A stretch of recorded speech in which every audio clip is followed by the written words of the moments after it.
கும்பமேளாவுடைய புராண கதை என்ன?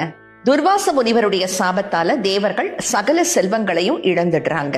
பார்க்கடலை கடைந்தால் அமிர்த குடம் மிதந்து வரும், அந்த அமிர்தத்தால உங்களுடைய கஷ்டங்கள் எல்லாம் தீரும்னு வழி சொல்றாரு விஷ்ணு. தேவர்களுக்கு பலம் வாய்ந்த அசுரர்களின் உதவியும் தேவைப்பட்டது. 1000 வருடங்கள் தேவர்களும் அசுரர்களும் தொடர்ந்து பார்க்கடலை கடைஞ்சாங்க. கடைசியாக அவங்க வேண்டிய அமிர்த குடம் பார்க்கடல்ல மிதந்து வந்தது. சந்தோஷமாக அதை தேவர்கள் எடுக்க போகும்போது அசுரர்கள் தங்களுக்கும் பங்கு வேணும்னு கேக்குறாங்க. இதனால தேவர்களுக்கும் அசுரர்களுக்கும் போர் ஆரம்பமாகுது.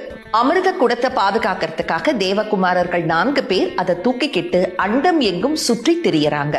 அப்ப அந்த அமிர்த குடத்திலேருந்து சில துளிகள் கங்கை நதி ஓரம் இருக்கிற ஹரித்வார், சரஸ்வதி கங்கா யமுனா சங்கமிக்கிற பிரயாகராஜ், ஷிப்ரா நதிக்கரை ஓரம் இருக்கிற உஜ்ஜைன், கோதாவரி நதிக்கரையில இருக்கிற நாசிக்னு 4 இடங்கள்ல விழுது.